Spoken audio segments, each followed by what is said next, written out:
বামন দুজন একদম ন্যাংটা ফুটো। একটা সুতো পর্যন্ত নেই তাদের শরীরে।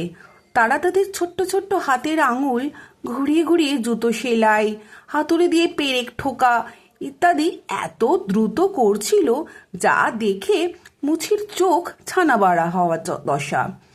চোখের পলক না ফেলে তাজ্জব হয়ে মুচি আর মুচি বউ লুকিয়ে বামন দুটোর কাজ দেখতে লাগলো। বামন দুটো এক মনে জুতো সেলাই কাজ করে টোরে টেবিলের উপরে জুতোগুলো সাজিয়ে রেখে যেমন ভোজবাজির মতন উপস্থিত হয়েছিল তেমনই দ্রুত উবে গেল।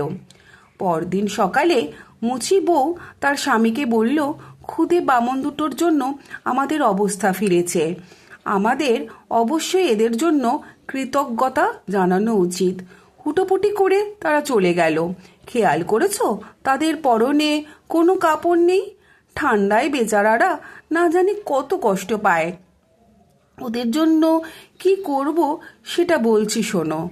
আমি ওদের জন্য ছোট ছোট দুজোড়া জামা প্যান্ট কোট আর দুজোড়া হাত মোজা পা মোজা তৈরি করে দেব, আর তুমি দুজনের জন্য দুজোড়া জুতো তৈরি করে দেবে।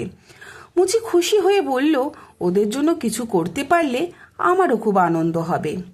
সব কিছু তৈরি হয়ে যাওয়ার পর এক রাতে মুচি আর তার বউ উপহারগুলো টেবিলের উপর সুন্দর করে সাজিয়ে রাখলো।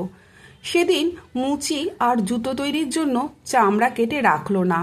তাদের উপহার পেয়ে বামুন দুজন কি করে সেটা দেখার জন্য মুচি আর মুচি বউ আড়ালে লুকিয়ে থাকলো। ঠিক মাঝরাতের দিকে বামন দুজন উপস্থিত হলো।